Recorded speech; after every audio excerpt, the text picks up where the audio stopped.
अब इसकी परवरिश दयानतदारी से करना आपका काम है।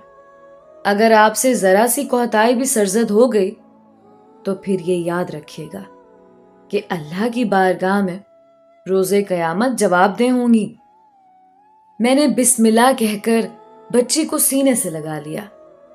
उसे अपने दिल की शहजादी कहती थी। बाद में उसका नाम ही शहजादी रख दिया और खुलूसे दिल से उसकी निगहदाश्त में मसरूफ हो गई। शहजादी की परवरिश में ऐसी मगन थी कि बसा औकात अपने शौहर के हुकूक भी नजरअंदाज कर जाती। मेरे मियां मुदब्बिर साहब बहुत साबिर और शरीफुल नफ्स इंसान थे। उन्होंने कभी इस अमर का बुरा ना मनाया, बल्कि बच्ची के साथ मेरे लगाव और उसकी परवरिश में इन्हेमाक और मेहनत को देखकर खुश होते थे। कहते कि तुमको इसका सिला अल्लाह ताला की तरफ से मिलेगा। मेरी शहजादी बड़ी हो गई। वो अपनी तोतली जबान से मुझे अम्मी और मेरे शौहर को अब्बू कहती थी। उसकी प्यारी प्यारी बातें सुनकर मुदब्बिर खुश होते। दिन रात हम मियाँ बीवी बच्ची के आगे पीछे फिरते थे। उसकी वजह से हमारी जिंदगी में रौनक आ गई थी। नन्ही शहजादी हम दोनों को हर दम अपनी जाने मुतवज्जे रखती थी। मैं भी उसकी देखभाल में इस तरह सुबह शाम कर देती कि अक्सर मियाँ घर का खाना खाने आते तो मैं बगैर कुछ पकाए बैठी होती। फिर या तो वो बाजार से ले आते या बच्ची को गोद में लेकर बैठ जाते और मैं फटाफट खाना बनाने बैठ जाती। मेरी जात का खला ममता के जज्बे को मिली आसूदगी ने भर दिया था, तो मियाँ ने भी बच्ची के प्यार में कोई कमी ना की।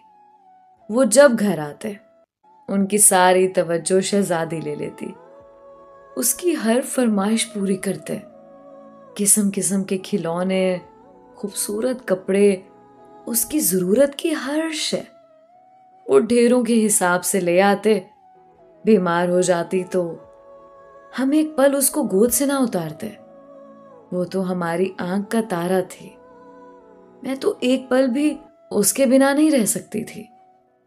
खुदा की कुदरत, जब से शहजादी इस घर में आई थी, रुपए पैसे की तरफ से बहुत आसूदगी हो गई थी।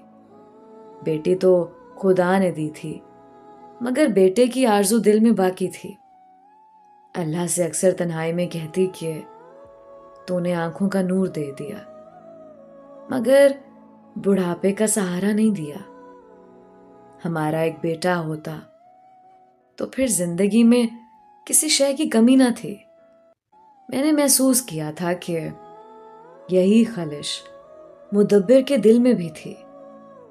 एक दो बार हसरत से उनके मुंह से भी निकल गई कि मेरा रब बेटा दे देता तो उसके खजाने में क्या कमी थी। ताहम सब्र के सिवा चारा क्या था। ये अप्रैल का महीना था। बैसाखी का मेला तो हर साल लगता था, लेकिन इस साल ये और तरह का लगा।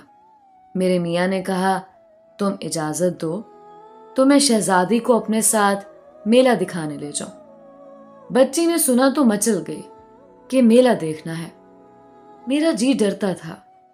सोचा मना करूंगी तो मेरे शौहर का दिल बुरा हो जाएगा।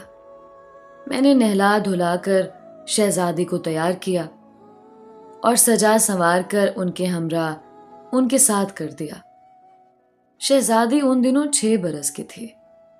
मेले की जगह हमारे शहर से ज्यादा दूर न थी, यही कोई 2 कोस पर होगी। मियाँ तांगे पर गए थे। उनको दोपहर तक वापस आ जाना था। तांगे पर बैठने का हमारी शहजादी को बड़ा शौक था। वो उस सवारी में बैठकर बहुत लुत्फ अंदोज होती थी।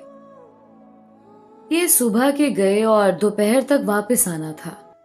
उसके बाद गर्मी हो जाती थी, जबकि अक्सर लोग दोपहर के बाद जाते थे और शाम तक मेले का लुत्फ उठाते। मेला मगरिब से पहले बंद हो जाता था। इनको दोपहर से शाम हो गई और वो नहीं आए। मुझ पर घबराहट तारी होने लगी और दिल में बुरे बुरे ख्यालात आने लगे। खुदा खैर करे, आज इन्होंने क्यों इतनी देर लगा दी। शाम को मुदब्बिर आए तो हैरानो परेशान थे। उनका मुंह उतरा हुआ था और बच्ची उनके हमराह नहीं थी। उन्हें तन्हा घर में दाखिल होते देखकर सहम गई। मेरी शहजादी किधर है?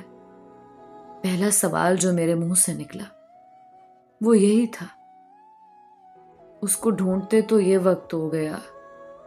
उन्होंने रुंधे हुए गले से बताया, वो झूले पर बैठने की जिद कर रही थी। रश बहुत था। मैं उसे झूले के करीब लिए खड़ा था क्योंकि वो जिद कर रही थी। झूला रुके तो मैं उसे पकड़ लूं और खाली मैं अपनी शहजादी को बिठा दूं। मेरी तवज्जो झूले पर थी।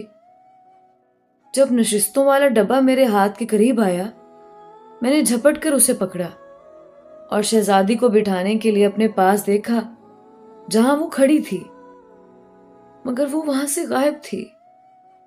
जाने भीड़ के रेले में मुझसे दूर चली गई या किसी ने उसको खींच लिया। पल भर को मैंने उसका हाथ छोड़ा था।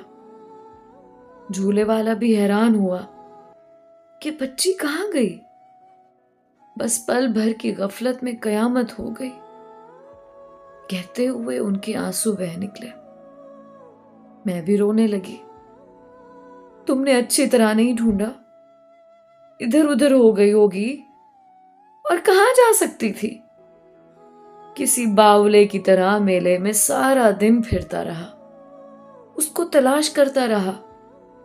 शाम का अंधेरा फैलने लगा। झूले वालों ने झूले बंद कर दिए।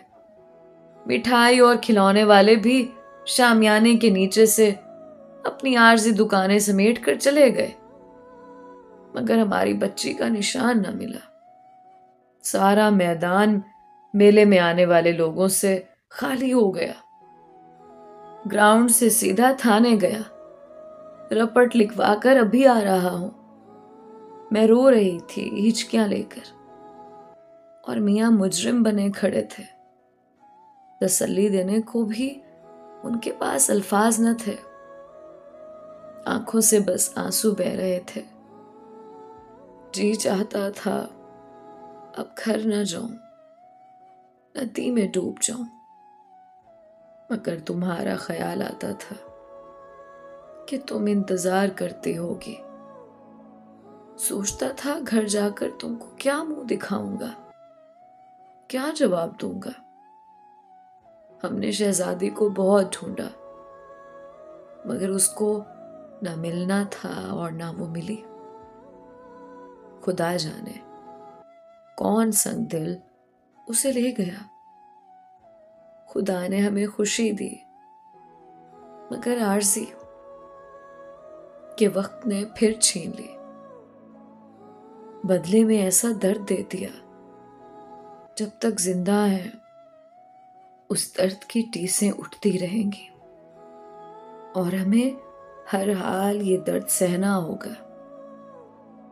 काश वो हमें औलाद की खुशी ना दिखाता तो अच्छा था। वो दुख कम था, मगर पाकर खो देने का दुख बहुत ज्यादा है। इतना कि इसकी हद नहीं। जब जब मुझे अपनी लाडली का चेहरा याद आता है, बिन पानी की मछली की तरह तड़पने लगती हूं। अपने अल्लाह से फरियाद करती हूं कि अगर ये खुशी आरजी थी, अगर ये सुख हमको रास नहीं था, तो ना ही मिलती हमें ये खुशी। कोई और ही ले जाता उस मासूम को, इस तरह ना खोती। अल्लाह ताला बेनियाज है, सबकी फरियाद को सुनता है, मगर जवाब नहीं देता। न जाने हमसे कौन सी कोताही हुई। अब तौबा करती हूं कि बेटे की जो हसरत थी उसे भी दिल से मिटा दिया है। वही बेटी रहमत थी और नेमत भी वही थी हमारे लिए, जो ना रही। शायद हम उस नेमत के काबिल न थे। इस वाक़ये को 28 बरस गुजर चुके हैं,